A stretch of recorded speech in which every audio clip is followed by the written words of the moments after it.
हो गया, स्टार्ट हो गया। अस्सलामुअलैकुम। आज का क्लास है उर्दू कवायद। उर्दू कवायद में क्या देखेंगे? ज़मीर।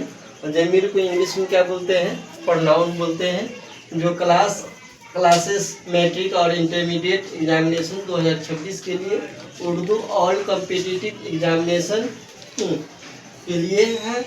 और हम लोग है ना ज़मीर पढ़ेंगे और ज़मीर के अक़साम पढ़ेंगे। क्या पढ़ेंगे? ज़मीर और ज़मीर के अक़साम, और अक़साम के है ना सभी अक़साम के तारीफ देखेंगे मिसाल के साथ। तो देखिए यहाँ पे ज़मीर है। ज़मीर प्रोनाउन को कहते हैं। क्या कहते हैं? ज़मीर क्या होता है? प्रोनाउन को इंग्लिश में ज़मीर कहते हैं। समझे? ज़मीर को इंग्लिश में क्या कहते हैं? प्रोनाउन कहते हैं। इसम के बदले जो लफ्ज़ इस्तेमाल होता है उसे हम क्या कहते हैं?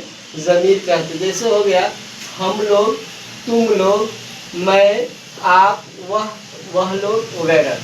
ज़मीर के 5 अक़साम होते हैं। कितने अक़साम होते हैं? 5 अक़साम होते हैं। ज़मीर शख़्सी, ज़मीर इस्तिफ़ामी, ज़मीर तनकीरी, ज़मीर मौसूली और ज़मीर इशारी। ये 5 अक़साम हैं और बारी बारी से हम एक एक करके तारीफ़ देखेंगे और इसका एग्जाम्पल देखेंगे। ज़मीर शख़्सी किसको कहते हैं? तो ज़मीर शख़्सी होता है पर्सनल प्रोनाउन को बोलते हैं। इंग्लिश में इसको ज़मीर शख़्सी को क्या कहते हैं? Personal pronoun. वह ज़मीर है जो किसी आदमी, जगह या चीज़ के बदले में आए उसे हम क्या कहते हैं? ज़मीर शख़्सी कहते हैं। जैसे तारिक अनवर ने कहा कि वह घर नहीं जाएगा। इस जुमला में क्या है? वह ज़मीर शख़्सी है। वह क्या है? ज़मीर शख़्सी है। और सेकेंड नंबर में क्या है? ज़मीर इस्तिफ़ामी है। और ज़मीर इस्तिफ़ामी है।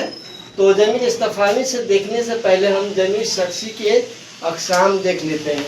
ज़मीर शख़्सी के अक़साम कितने होते हैं? ज़मीर शख़्सी के अक़साम होते हैं 3 होते हैं। कितने होते हैं? 3 होते हैं। ज़मीर मुतकल्लिम, ज़मीर हाजिर और ज़मीर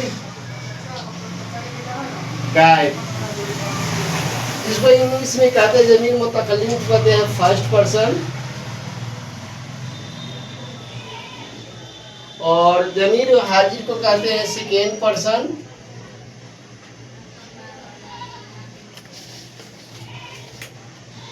ज़मीर गायब को कहते हैं थर्ड पर्सन।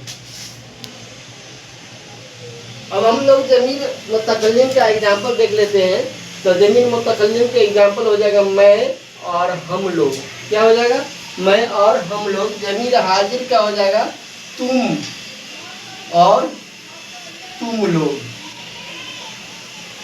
ज़मीर गायब का हो जाएगा थर्ड पर्सन का वह और वे लोग, वह लोग। तो हम लोग है ना ज़मीर शख़्सी का तारीफ देख लिए और इसके अक़साम भी देख लिए।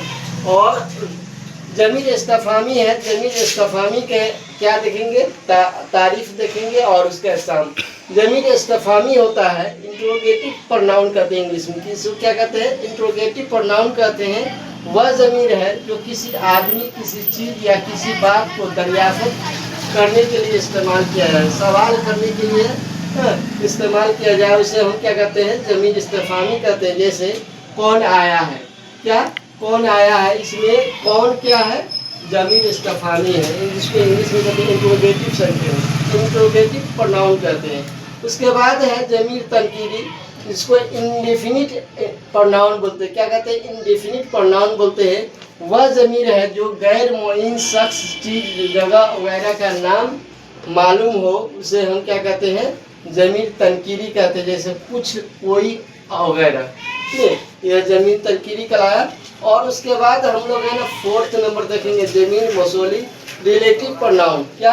रिलेटिव प्रोनाउन वह ज़मीर है जिसकी हालत का इल्म तवीन बात के जुमलों से हो, तवीन बात के जुमलों से हो। जैसे मुझको ये कलम दिया, वह फ़ौरन गया। यहाँ जिसने मुझको कलम दिया वह फ़ौरन गया। इसमें इस जुमला में जिस क्या है? ज़मीर मौसूली हो गया, रिलेटिव प्रोनाउन हो गया। क्या हो गया? रिलेटिव प्रोनाउन हो गया। और आखिरी है आखिरी है आपको जमीर इशारी, जिसको डेमोनेस्ट्रेटिव प्रोनाउन कहते हैं। क्या कहते हैं? डेमोनेस्ट्रेटिव प्रोनाउन कहते हैं, जिसको जमीर इशारी है। वह जमीर है जिसके जरिए किसी की तरफ इशारा किया जाता है, किसी की तरफ इशारा किया जाता है, उसे हम जमीर इशारी कहते हैं। जैसे वह आया, वह गया, यह सब क्या है? जमीर इशारी है। आज का क्लास यहीं पे खत्म